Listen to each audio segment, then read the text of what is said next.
Thank you for joining me for part 4 of the Upwork Starter Pack series.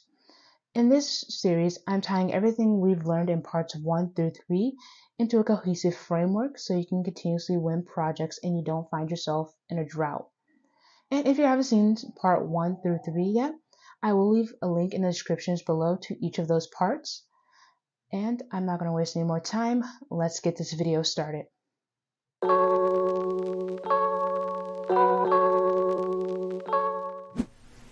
And for the fourth and final part of this series, we're just going to really be looking into how to set up a kind of foundation or structure so we can continuously win projects. And now you may be thinking, oh, this isn't necessary. I just continue to apply for projects and, it shouldn't be any issues. And I initially thought that myself as well. But one of the things that I've learned is that since I didn't have structure, because there was a time where I won one project and it took me like maybe several weeks even after that project was completed before I got another one. And you really don't want to ever find yourself in that kind of a dry spell where you've won one and now you're waiting a couple weeks before you win one. You want to be consistently winning projects. And so the main foundation, or the way you want to kind of set that up, this is the way I've set it up, the kind of things I do to keep myself on that path so that way I can continue to win projects and continue to become a better editor while at it as well. So the first thing I do is review them all at one time. The first thing I do is I decide the kind of projects I want to apply for, and then I set aside time to apply for those projects. Right? And you don't want to be on the platform all day, every day. Granted, you do want to take a look at Upwork at least once every day. But again, as I mentioned earlier, when we were looking at, in part 2, at how to find the right projects, batch save and batch apply.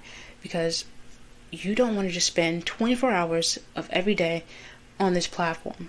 That's no way to live. There's more to life than Upwork. This is a great way to make money, but this is not the place to live, right? So you want to set aside the time to really think about the kind of projects you would want to apply for, and then you also want to, again, batch save, batch apply. Get it all done in one sitting, set aside a time a day to apply, and that's really it.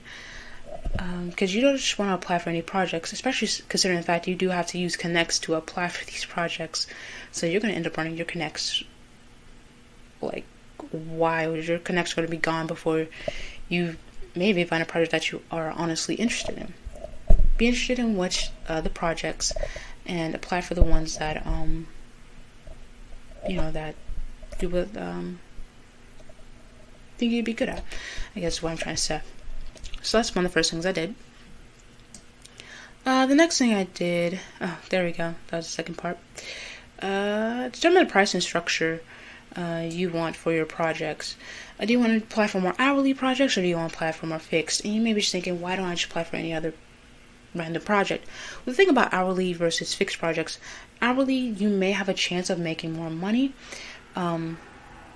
And then even with these, they tend, for the hourly projects, those tend to be rated for like experts. And really, I do apply for extra projects even as an intermediate. But again, that does depend on what they're looking for. But hourly, you don't know how many hours you may get. You know how much you may get from it.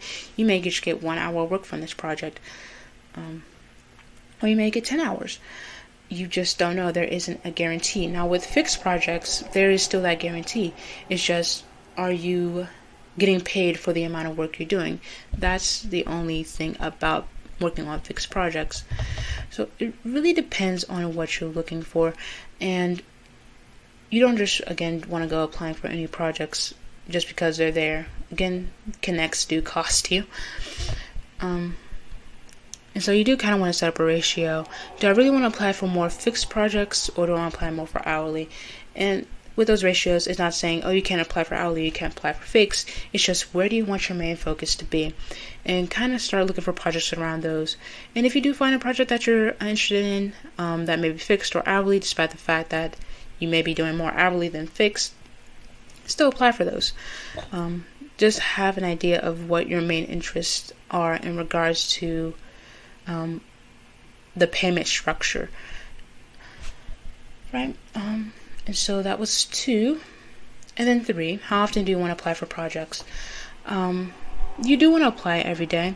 That's something I've done for myself, at least one project.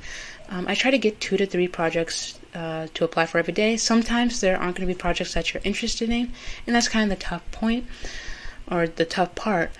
But you still at least want to take a look at the job board once every day. Don't spend the entire day on the job board. Just at least glance at it. And if you do see 2 to 3 projects that you're interested in, start batch saving. And then once you have all those projects saved, start batch applying. But one of the things I did, I always made sure I'm looking at it at least once every day to see if there's a new project, or even to see if I got a response back from a previous project I may have applied for. So always apply, or at least look once every day, because there may be a new opportunity you're interested in, right? And do note what you are and aren't willing to do. Do note what you can and can't do, and what you would be able to offer clients. Because you're kind of setting a boundary for yourself. You not just gonna go applying for any project out there.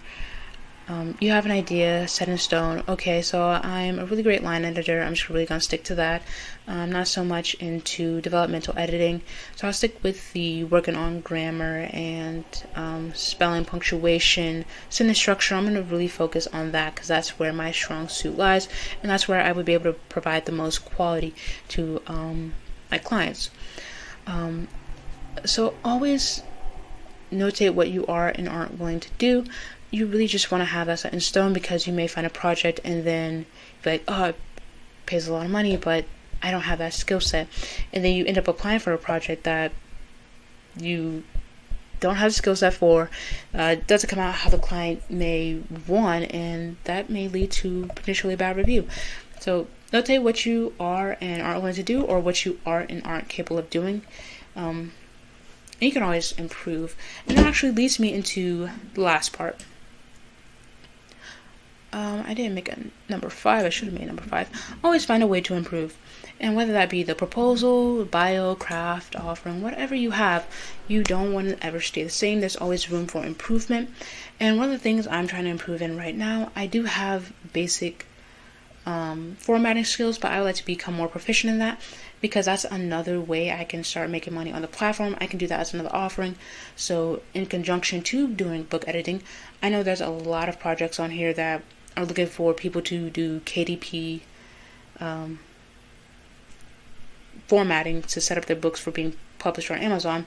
I know that's very popular on here as well. And so that's something I may do, start offering once I become more proficient in it. And the proposal, you always want to work on that. Even in part 3, when I started to rewrite the last proposal, sample 6, there's always going to be a better way to write something. And you don't just want to ever just copy and paste and then just be done, because not every proposal, not every bio is going to fit the needs of that client. Always find a way to improve and adjust where necessary, right? And so that's the wrap into part 4.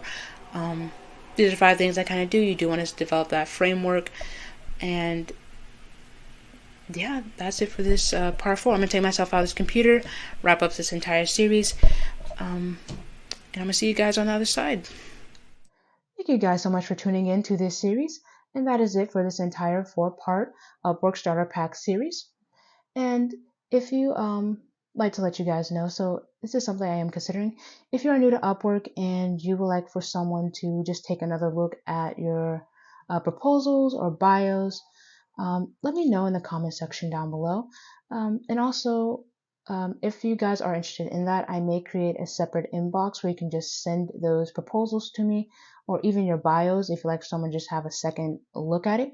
Now, as I mentioned earlier in part 1 and in my descriptions of all my videos, I am not a coach by any means, but if you are just looking again for a second opinion from someone who's won several projects on the platform, just someone who to give you some improvement or suggestions for improvement, I am more than happy to do so. And Let me know in the comments if that's something you guys would be interested in.